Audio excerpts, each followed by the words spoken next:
Hello, this is Justin Katz. You're watching or listening to Tiverton on Track, the podcast of the Tiverton Taxpayers Association. This is episode 18 and is being recorded or streamed live on October 23rd, 2020.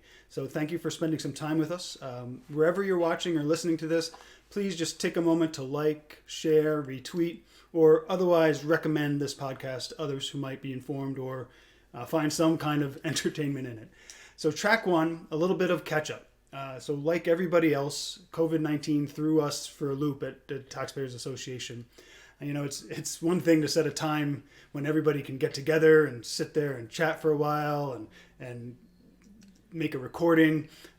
It changes things when everything has to be done remotely, getting all the technology together. Not everybody's comfortable with it all. It becomes a whole other issue.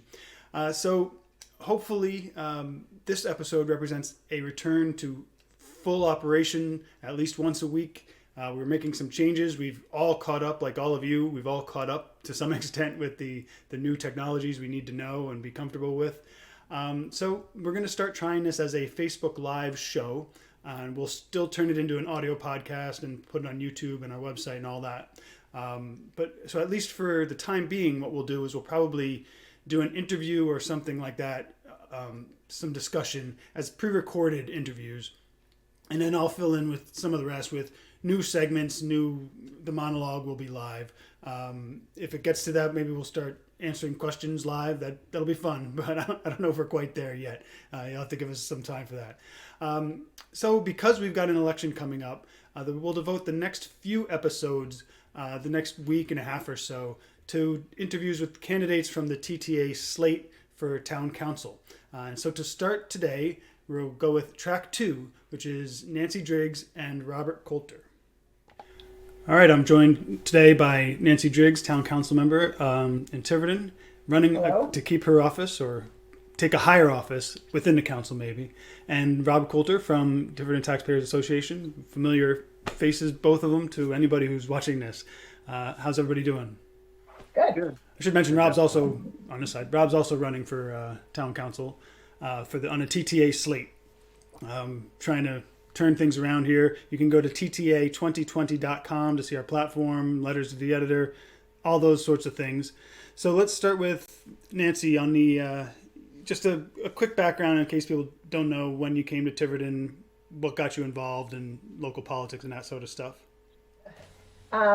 My husband and I moved to Tiverton from Bristol in 1999, and we've been here since. And I've always been politically interested in writing letters to the editor on various subjects, at that point more to the Providence Journal and on a state basis.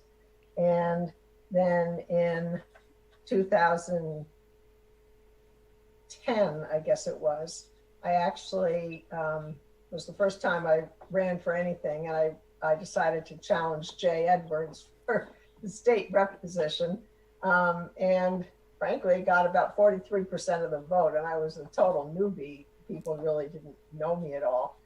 And then I focused, I guess my next exposure was I was asked by Chairman Jeff Caron.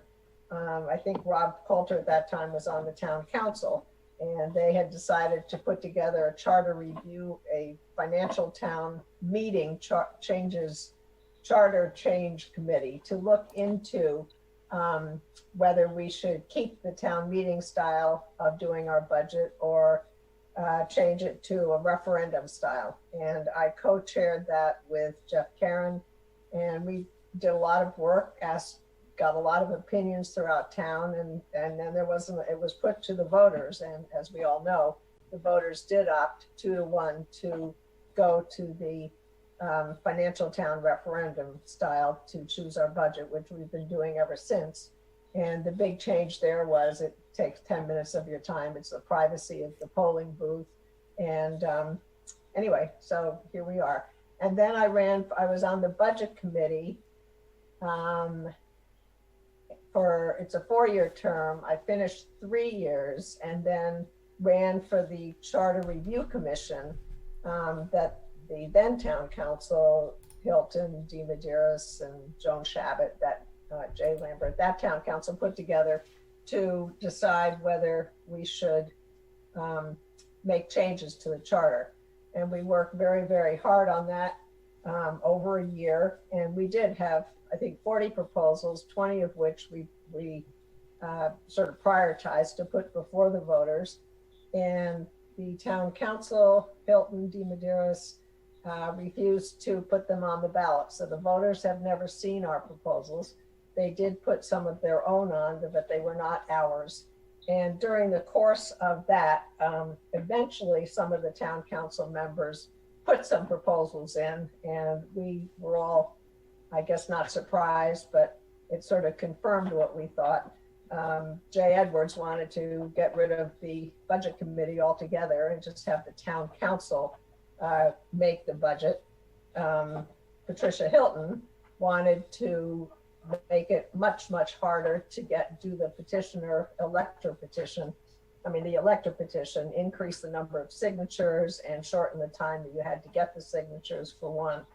So at that point, we had a decision to make when they didn't put our ballots on, and a whole group of us ran as a slate. Oh, and by the way, when we ran for the Charter Review Commission, we ran as a TTA endorsed slate. There were 11 of us. There were 24 candidates or people who tried to get on it. All 11 of us won. We were the Charter Review Commission. So I think that's important to remember. And then we had a decision to make, when they didn't put our ballots our proposals on the ballot to the voter. And again, a slate of us decided to run for town council to see if we could effectuate change that way. And you were part of that, Justin, and Rob Coulter and Donna Cook and myself. We were the four on the town council who were now the majority. And the other side was miserable and couldn't stand it. And they fought us every step of the way. And as we all know, then instituted that recall petition to try to get rid of it. And that's what happened. And you two got recalled due to a lot of outside union help in pulling out the vote for them. So since 2019, Donna and I have been a total minority on the town council. So one of the reasons I am running again, and Rob is, and we again have a slate of, I think it's 7. And if all 7 of us got on, we would be the town council. But at least if 4 of us got on, and we are the majority again, there's just a lot of stuff I would like to make sure happens. A big one for me is transparency, opening up minutes from, sealed minutes of business that no longer, from executive session, that no longer has to be sealed. Just having business open to the general population to see what the town council is doing. One of the things I've really been struck by since the recall, because Rob was president before that, and he was probably one of the most tolerant presidents I've ever seen. I mean, he always let people talk. It was just a very open town council. And since then, I've just become aware of how much it goes on, especially with Patricia Hilton and Denise Dee Medeiros behind the scenes. They're always at the town hall. They're always talking with department heads. They're always talking with the town administrator. They're all, they live up there. It's bizarre. And the other thing I was really struck by this year in particular, once the COVID hit, and our, governor was making all these executive orders.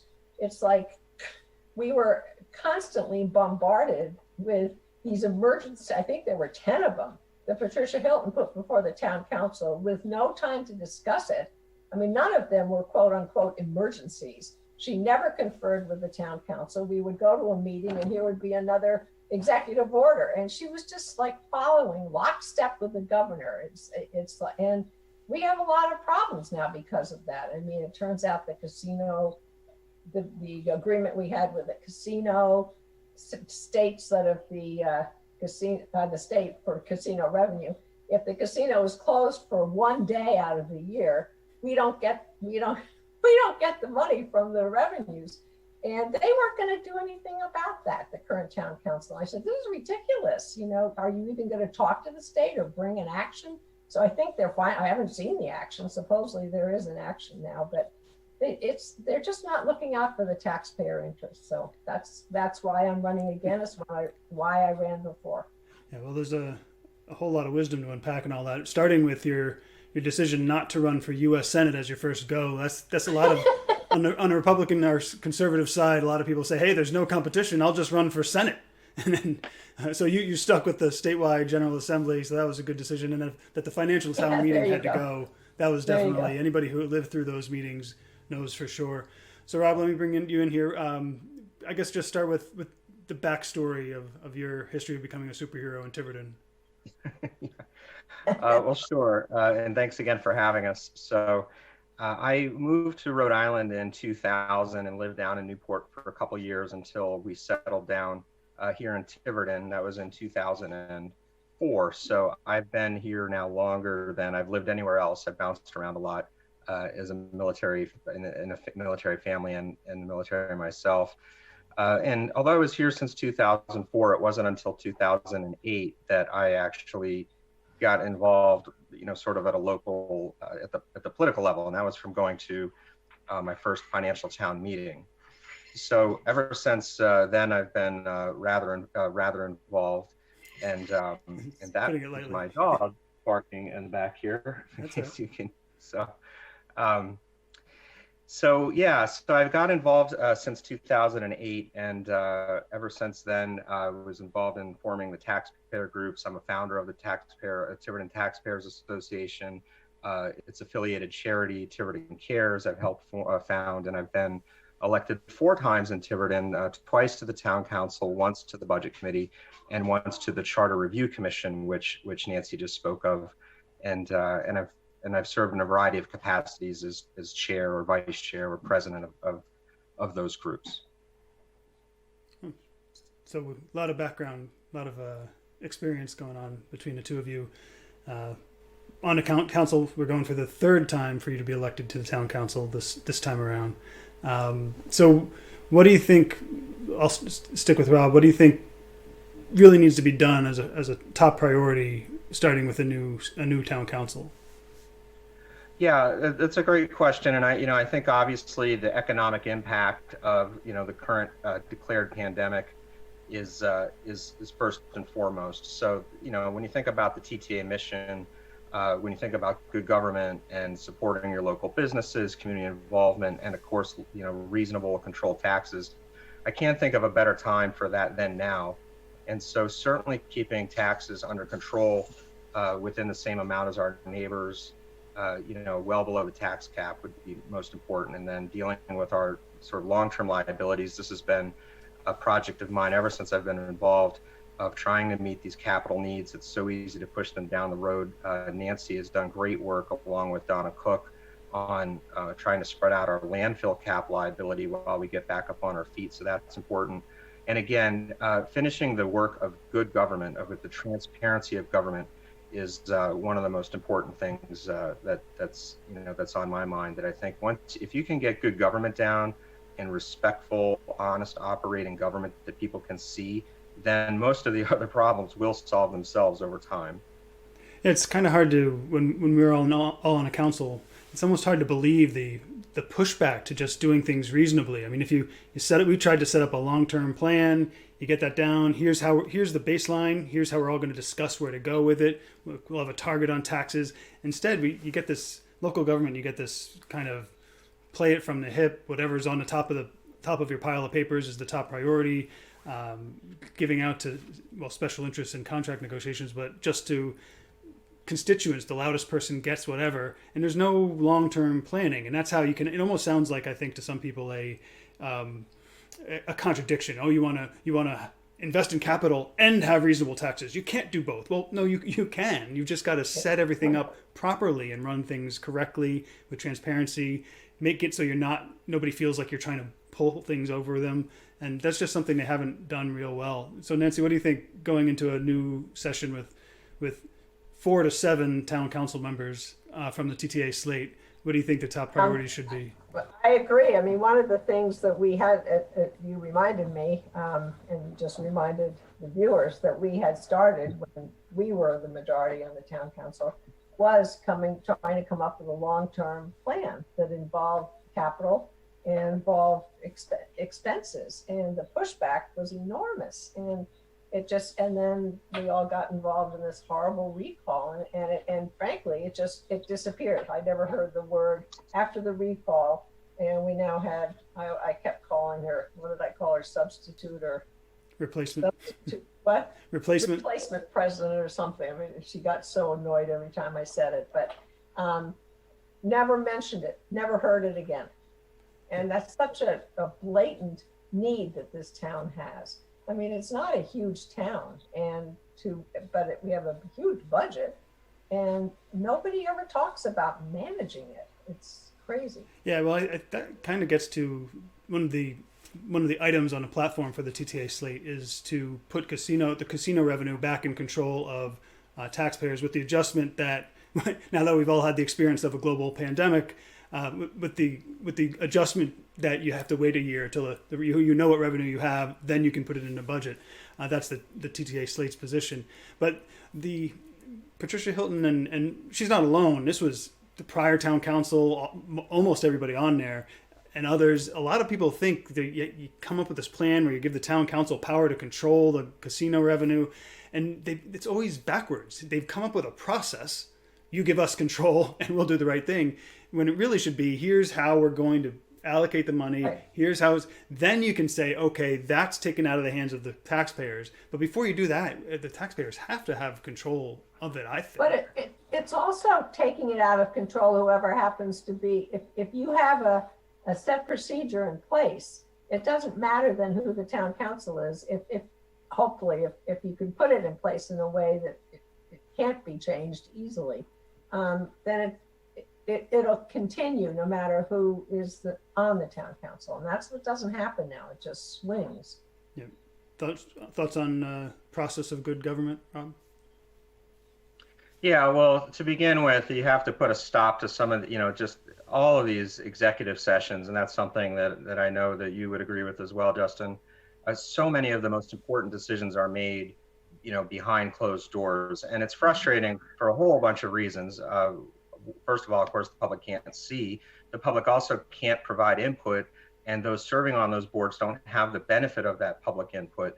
And it actually gets worse, because what I've seen in my several terms of service is that sometimes people will go out into the media or go out into the open and say or do something that is completely opposite of what they just did in the closed session.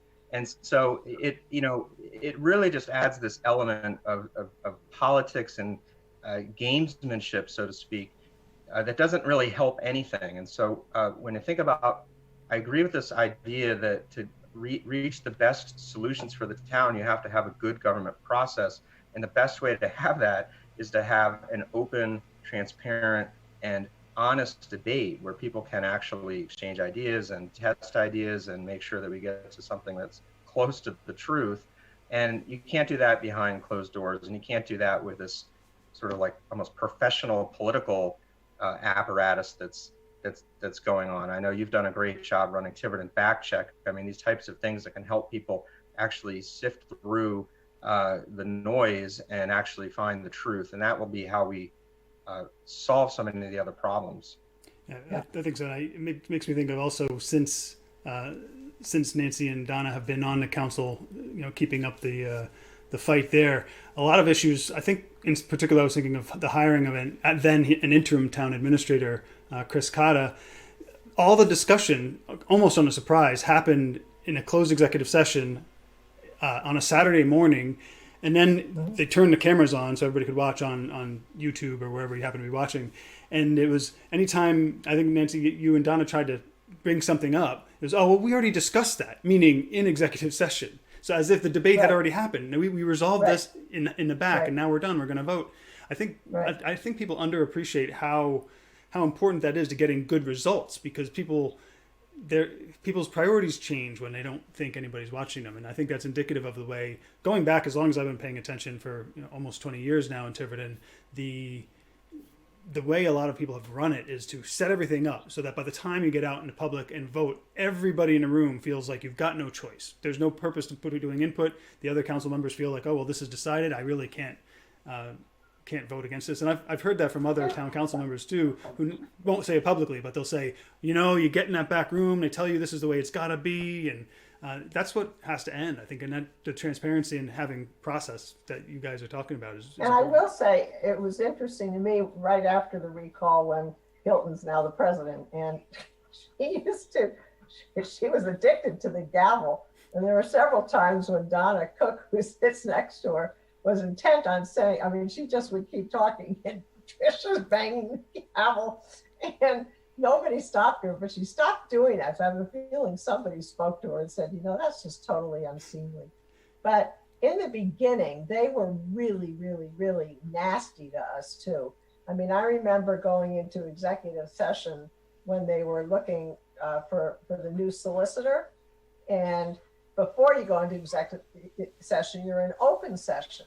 And I was concerned with the kind of notice that was given to these people as we were about to go into to raise an attorney.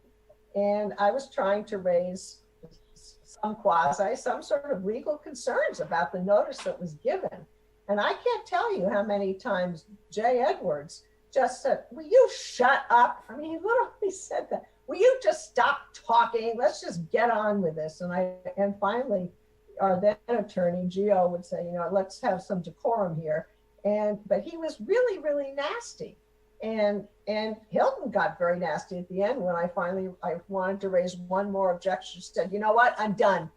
We're going into executive session. And Donna and I didn't participate in it because the process was horrible. Yeah, I think some people have found the town council meetings more entertaining in the past couple of years, and I hopefully we can get to a point where we've made them kind of boring again, where business gets done, you say your piece. Informative and interesting in that way, but not the drama. Yeah. So Rob, how about I'm trying to think of generic kind of interview questions. So in say 4 years after TTA slate and you are elected town council, where do you think Tiverton will be, and where do you think we'll be headed? Yeah, well, I certainly think that with the strong support of those on the council and those that are helping to try to, solve the town's problems, we will actually have a long-term document that really sets out choices for the voters. And again, I strongly believe that at the end of the day, it's the voters that should decide how we allocate town resources and what the tax rate should be. But we can still do a lot of good work on presenting a framework for them. So I think that work would be complete. I do think that there would be transparency would be restored and returned. And I also think that, some of these tougher issues, making sure, you talk about this casino and this bad deal that we've gotten from the state, that is a direct consequence of who you elect on the town council, what their background is and how hard they're willing to fight for the town, and what type of personnel they choose to hire or retain for doing those negotiations, whether that be the town administrator or a lawyer or some special personnel for the situation. So you need that kind of dedication to tackle things like the casino, the landfill problem, road paving. There's so many issues, and we haven't even gotten into land use issues. For all the heat and light that you see over taxes or open meetings type stuff, and it's just a fraction of the real dispute, and where a lot of legal money is spent, which is on land use, zoning and planning and that type of thing.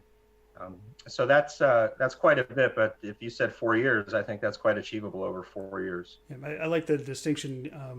I think a lot of what we see most commonly in local government is long-term plans, meaning a few people got together and said, this is what the town's going to look like in 20 years, and we're going to restrict everything so we get there. And then short-term thinking on actual decisions, whereas kind of the middle ground, I think, is like you say, that framework, that here's how we're going to make decisions, here's a general rules of going to go, but it's all up to you, the voters, as we go. You don't have to know what you want your backyard to look like in 20 years. You just have to fair way to get there where you're going. How about you, Nancy? Any other ideas for what we'll be seeing next from a TTA slate? Well, no, but I agree with Rob that to the extent that the public is not involved in the dialogue and isn't aware of what the questions are and the process that their officials are using to weigh in on this, and even offering suggestions along, giving them a forum to offer suggestions and help. I think what ends up happening is more and more control is in fewer and fewer people, and the general public who have, everybody has busy lives, and and if they don't even know a discussion's going on, and when they do find out about it, they don't have any facts to bring to the table because they haven't been included in the process. So they just, it's a horrible thing to do to people. And the other thing that hits me is it truly is an attitude on the current town council among the majority, among the majority. We really don't want the general involved in doing the budget. I mean, there's still a real push out there to try to get rid of the elector petition, because what an evil thing that somebody without any knowledge can actually put a petition in. And they're not, even if somebody did a totally stupid, frivolous petition, what it said, there is before the vote, so you get to ask questions as a population. We all know how many people show up for these hearings, but the point is, it just shows a total disdain for the population too, that people in the town would vote for a totally frivolous thing. So, there's just a level of disdain that's horrible. Right. And I think that's a good ending tagline for TTA Slate is the respectful government, right? We're going to respect the public. When you get to the meeting, you're going to be able to talk. You're going to be able to feel like you're actually changing the outcome of things, and it's not all destined. Well, good luck to you both. We're coming up on the election, and hopefully folks will make the right decision. A very strange year this year, but I do appreciate your time, and we'll be seeing much more of the two of you, I'm sure, either way. Thanks, Justin. Thanks, Justin. So that's our new Facebook Live return of Tiverton on Track. Thank you for watching or listening if you're on the podcast on iTunes. Again, we'll be doing several more over the next couple of weeks probably, and then hopefully we'll get back to our routine of one a week. In the meantime, go check out tta2020.com. That's the campaign website for more information on Nancy and Rob and the others who are running with them. And as far as Tiverton on Track, you can find these episodes on tivertonfactcheck.org, as well as our Facebook page. You'll be able to find them on YouTube and various podcast services if you're more into the audio thing and just want to listen in the car while you're driving around running errands and avoiding COVID. So you can catch the podcast on iTunes, Stitcher, Spotify, basically all of those services. And if you have any other services, any other ways you like to get information, we're always interested to figure out where we should be in order to reach you. So thanks for listening, and we will see you next time.